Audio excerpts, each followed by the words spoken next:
الحمد لله رب العالمين والصلاة والسلام على أشرف الأنبياء والمرسلين نبينا محمد وعلى آله وصحبه وسلم تسليما كثيرا إلى يوم الدين أما بعد.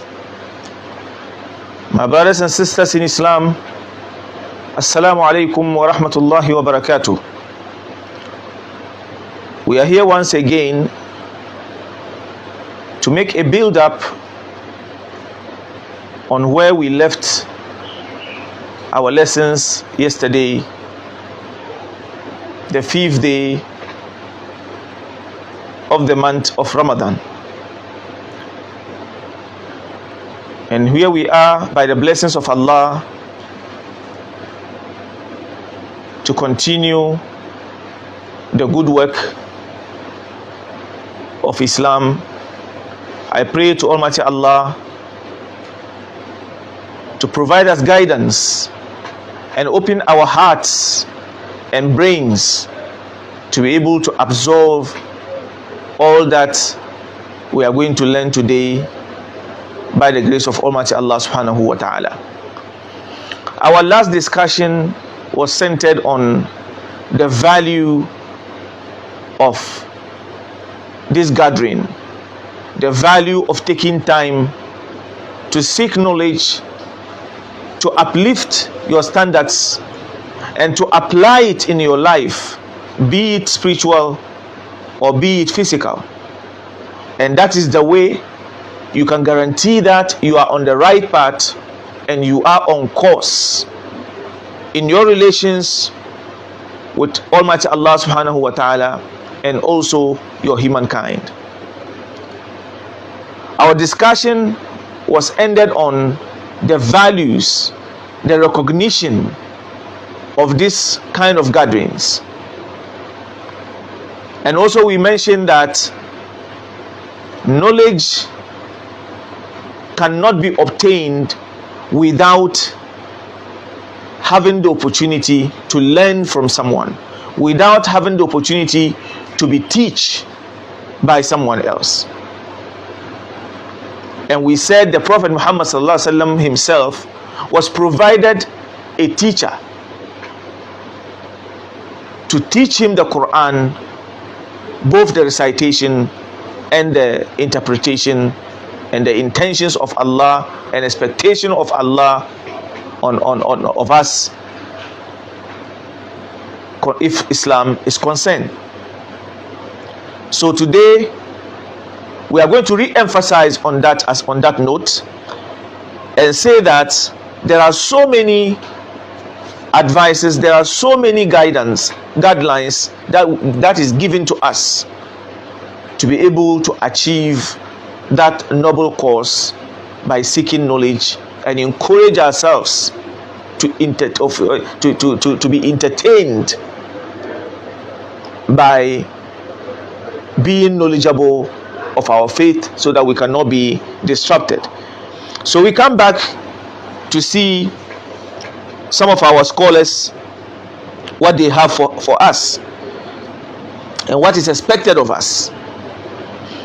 One of the scholars is saying, Ya talib al-ilmi bashirul wara'a wa bayin al-nawma wahjur al-shaba'a ma darra abdan sahhat iradatuhu aja'a yawman fillahi aw shabi'a.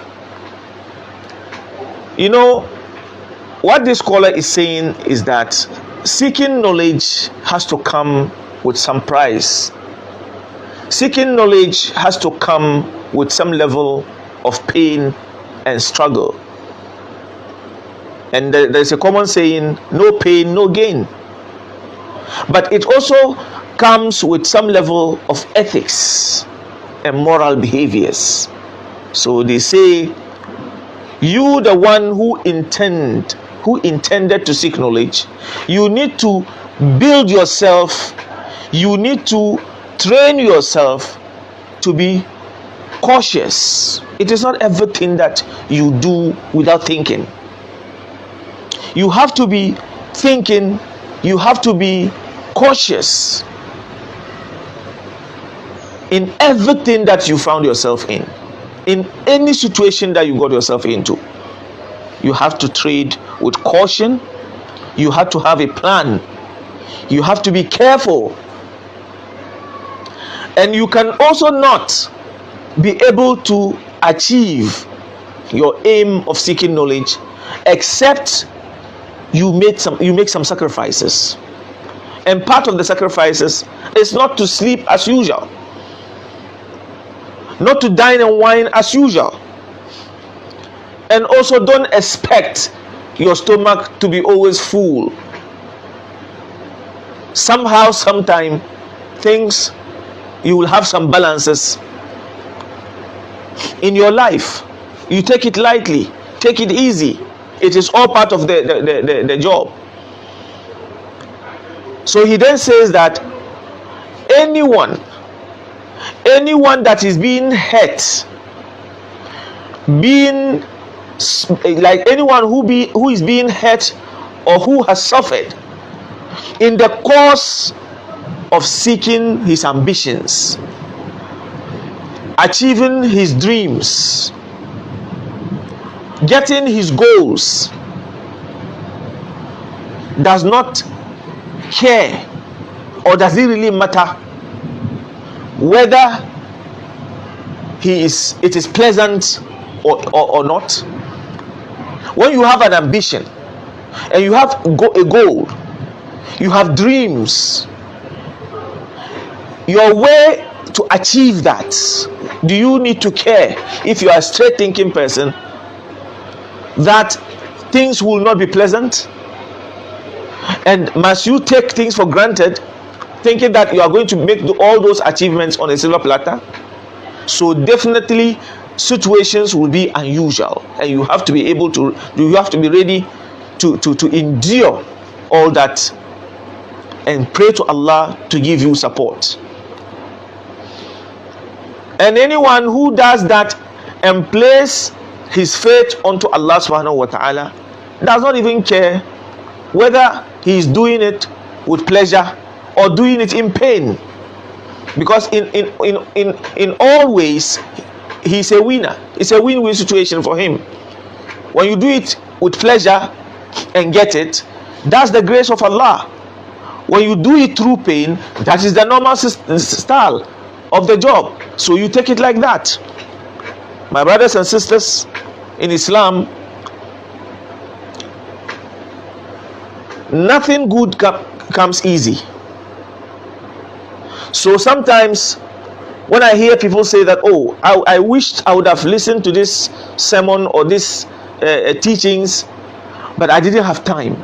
I wish I would have also be present to also like benefit the ajr of coming and the ajr of listening, and also the benefit that you are going to be carrying away from this kind of gatherings. I really wonder, and I'm surprised that you will want greatness without pain, without struggle. You will want to be great, you will want to be knowledgeable without a price to pay. This has never been the culture of great people. Even the prophets that are sent to mankind for guidance and to direct them to righteousness did not find it easy. They struggled, they suffered, they've gone through issues. So let us change our mindset. Let us look, if you don't have time, no matter how you think you are busy, make up the time. Make it up. You will have time. If you really think that the situation matters, you can make up time. And this is about you. It's about your faith. It's about your hereafter. Our life on earth and the hereafter is like 1% of 99%. 1% of the 100% is left with 99%. Your life in the hereafter carries 99%, and you only have 1% to live on earth. Can you tell me? And and what do you call it? By common sense. Can you tell me by common sense that you spend all your time chasing achievements, chasing progress of the 1% and ignore the 99%?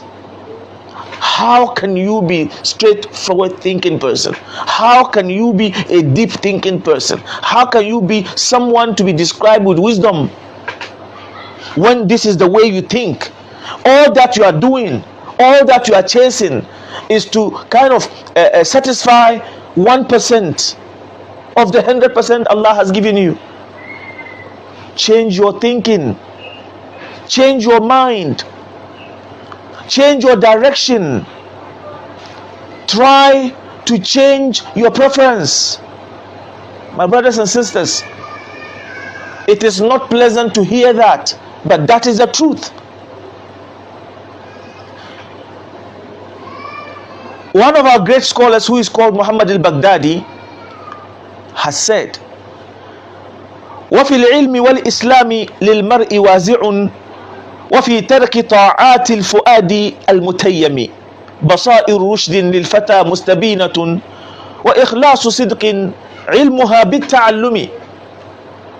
He is saying that you can only not have time to seek knowledge, to beautify your Islam, to rectify the problems that you have between you and your Maker, to be able to uplift your standards and reconnect to your Lord, so that you can guarantee all that you want here and the hereafter. You need to have passion in learning Islam, in knowing Islam and being a better Muslim. You need to have passion of that. In seeking knowledge, that gives you the space to be great, to be wonderful, to be celebrated. It has to come with passion. Without passion, you can't make it up. You can't be heard anywhere. In any field that you found yourself in, you need to be having passion of that. That has to be part and parcel of you. So knowledge must be in your DNA. Practicing Islam and being committed Muslim, a practicing Muslim, needs to be in your DNA. This is you. كل مولود يولد على الفطرة. You have to kind of revive it. You have to renew it. It has been in you already. No man or woman is born empty. You have something in you that maintain your standards. Every human being has a standard. Humanity has its standard. So you have to live your life based on that standard and its grades, its stages, its levels. So the scholar is saying you need to have passion. That is the only way you can become a great Muslim. You need to have passion. That is how you can be able to be celebrated as a knowledgeable person. If not even serving anybody, you can serve yourself. And then he said, how can you be appreciated when you want to make achievement, when you have a goal, a dream chasing, and at the same time you obey your pleasures, you obey your desires in full? How? It is only going to be attracted to what? To dead hearts. When your heart is awake, when your heart is pure, when your heart is strong, you don't obey your desires and pleasures because you know it will distract you, it will prevent you from getting where you have to get to. And then Basairu rushdin lil fata mustabinatun. Your direction, your future is being laid down for you. It is clear. You know what is better for you. You know what is good for you. You only can achieve it when you are a deep thinker. when you are a bright-minded person, when your mind is sound, because there is no way you have been provided to know the right, to know the way, and to know the wrong. It is clear, because of the level of reflection you give and the importance you attach to your life and what you want to achieve. And because these matters cannot be obtained without the intervention of Allah, it demands sincerity and truthfulness. When you say that I'm a Muslim, you need to be truthful about it. What it means by being truthful is to do whatever is required of you as a Muslim. When you decide that you want to seek knowledge, you want to seek greatness, it comes with rules, it comes with conditions, it comes with situations, and then you need to be sincere with yourself and your God in what you decided you want to do. So sincerity and truthfulness are connected, are related, are joined. You can never be sincere without being truthful. When you are truthful, you need to be sincere. So you only can be sincere and truthful so that it will enhance your commitment into the goals that you set for yourself. My brothers and sisters in Islam, we have said previously that if to the extent that the Prophet Muhammad sallallahu alaihi wasallam himself was provided a teacher after the Quran was revealed to him to learn the Quran, what about I and you? No man or woman is born knowledgeable. Wallahu akhrajakum min butuni ummahatikum la ta'lamuna shay'a. Allah subhanahu wa ta'ala brought you out of the bellies of your mummies when you don't know anything. You have no information, you don't know nothing. Allah has only made your organs to respond to knowledge that can guarantee your survival on earth, that can run your life into better. The organs are being programmed to respond to that demands, but you need to feel it. Just like when you buy a new car, there is no fuel in it. It does not underrate the functions of the car, but it needs some energy to attract its movement. So when you are a human being, you are born with standard. You are born with expectation by your maker, and therefore seeking knowledge is only to attract, to energize the potential that is being invested in you, is being established in you, to the better reflection of your existence, to the better reflection of your life, of your living. So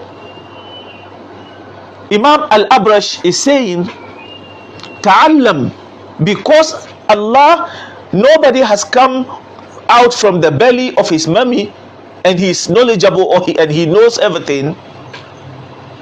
For that matter, Ta'allam, seek knowledge. فَلَيْسَ الْمَرْءُ يُولَدُ عَالِمًا. No man or woman is born knowledgeable, like I said. وَلَيْسَ أَخُو عِلْمٍ كَمَنْ هُوَ جَاهِلٌ. And never think that there is a comparison between the knowledgeable and the ignorant.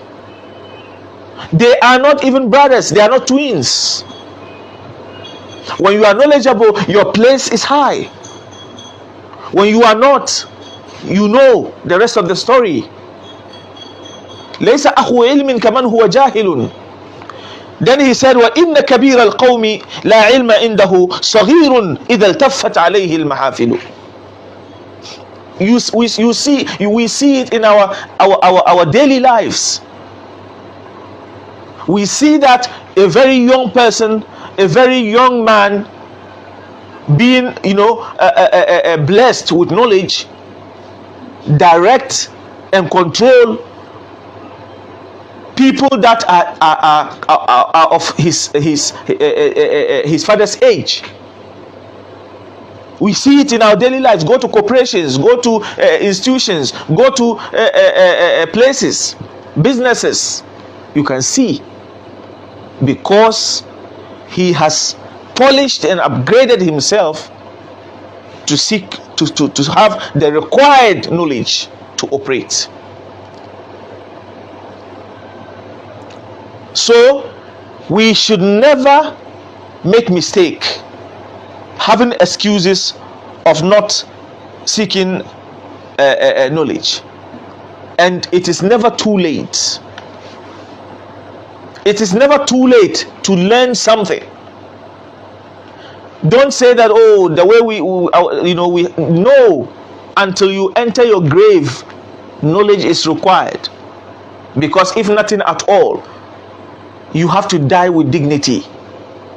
You have to live this life when your name somehow can be mentioned of what you are able to achieve. So my brothers and sisters in Islam, when we also have the knowledge, it should not be limited to using qualification certificates to work. No. It is not for us to be shown how we can speak Arabic or how we can recite Quran. That is not the essence. That is not the goal. When we learn this knowledge, Imam Malik ibn Dinar is saying, when you seek knowledge because you really want to be useful, you want to apply the knowledge in your life and your society, what happens is that Allah makes it easy and let the knowledge serve you right. The knowledge serves you right. Can you imagine? When your intention is to learn, to seek knowledge so that you can apply it in your life and the life of your family, and also you use it as a tool to make a contribution, a positive contribution to the society, Allah makes the knowledge easy. Allah makes the knowledge a servant. It serves your purpose. But if you learn the knowledge without the intention of using it, but you want to impose yourself on society, you want to use it to capitalize on people, take advantage of people, what happens? The only thing, Allah takes away the ease, Allah takes away the service. What Allah does is that He leaves you with bluff. That is only what we are going to be left with. We are this, we are that, and it does not reflect in your real life. So let's be careful. Let's be careful. Let's submit. Let's be humble and submit ourselves to Allah and purify our intentions. It is never late to purify your intention, to change your way. It's never late. It's never late.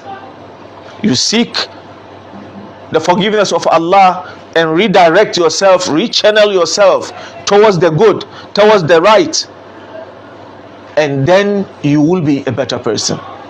May Almighty Allah bless us. May Almighty Allah give us grace. The next point, after understanding the value of knowledge, the value of study comes, the value of comes that remembers Allah and the blessings of Allah all the time, and also the ethics, the etiquettes of seeking knowledge and being a student of knowledge. When we say knowledge, it's not limited to only Sharia or something. Any knowledge that has service to mankind is required. That's why Quran is a package, a whole baggage of all knowledge. everything you want. When people are limited in the understanding of Quran, they think that it is all about go to pray and fast and go to Hajj. No, my brother. We have economics in Quran. We have sociology in Quran. We have biology in Quran. We have geography in Quran. We have all that your mind will boggle if you care to know. There is nothing that guarantee our well-being that Quran did not have answers to it, and the Prophet has spelled it out for us at the level of our needs. So now we also must be thinking about our source of getting knowledge. What is the value of that source? What is the recognition? What is the recognition by Allah subhanahu wa ta'ala for those that we seek the knowledge from them? The ulamas, the clerics, the teachers, all the sources that we pass through to seek some knowledge that will help us in our life in dunya and also in akhirah. What is the value? Let's come to see. In recognition and confirmation to all that we have discussed, and then its connection to the topic we are taking up now, which is the value of our source of knowledge, our lecturers, our teachers. Never go as a Muslim and disrespect or undermine your lecturer because he teaches you French, because he teaches you physics, and you think, oh, this one is for dunya. Wallahi, don't make mistake. You will be paying for it, and it will reflect in your life. They deserve value, and Allah has placed value on them. Place value even on places that we seek the knowledge from, the base, the camps, the schools, the universities. It is a recommendation by Allah, which we have just finished talking about. So now, when we finish about discussing the institution, we should discuss the providers, the people who put life into those institutions. What do they say? What is Allah saying? Ya ayyuhal ladhina amanu idha qila lakum tafassahu fil majalisi fafsahu yafsahillahu lakum wa idha qila lakum inshidu fanshidu yarfa'illahu alladhina amanu minkum walladhina utul ilma darajat. Allah subhanahu wa ta'ala is connecting the institution and the people who run the institution. And they are our teachers, they are our clerics, they are our imams, they are our ulamas that we learn the religion from. Allah is saying that you, those who believe, when you are instructed to give space for your brothers to fix in, to also have the opportunity to learn, you must obey. Allah is showing us respect for our source of knowledge, respect for our clerics and ulamas. إذا قيل لكم تفسحوا في المجالس فافسحوا. You need to have a good heart. This ayah is also teaching us to stay away from jealousy and enviness. Even if you are going to be jealous, it has to be positive jealous. What is positive jealous? The Prophet Muhammad said it. The positive jealous is when you see someone doing something great and then you compete with him to also obtain that level or even be better than him. That is recommended by Islam. But when you are envious, you don't want to move, but no one should move. You don't want to grow, but no one should grow. That is sickness. That is disease. That is bad. You need to seek intervention of Allah if you have this feeling. So here we have two lessons out of this piece of the ayah. This branch of the ayah, إِذَا قِيلَ لَكُمْ تَفَسَّحُوا فِي الْمَجَالِسِ فَافْسَحُوا. It is an instruction to be humble and obedient to your people who teaches you, who gives you knowledge, who provide you with knowledge. And at the same time, fafsahu, when your colleagues, when your brothers and sisters, when they come, when it is already seated, when they come seeking for space, looking for space to fix in, so that they can also join the blessing, do not deny them that. Do not spread yourself around, either not being accommodative or being envious of the other person to also come and get the benefit. It's happening in our lives. وَإِذَا قِيلَ لَكُمُ انشِزُوا فَانشِزُوا. When you are told to rise means not to stand up. وَإِذَا قِيلَ لَكُمُ انشِزُوا فَانشِزُوا يَرْفَعِ اللَّهُ الَّذِينَ آمَنُوا مِنكُمْ. It is also re-emphasizing on the authority of your ulamas, the authority of your teachers.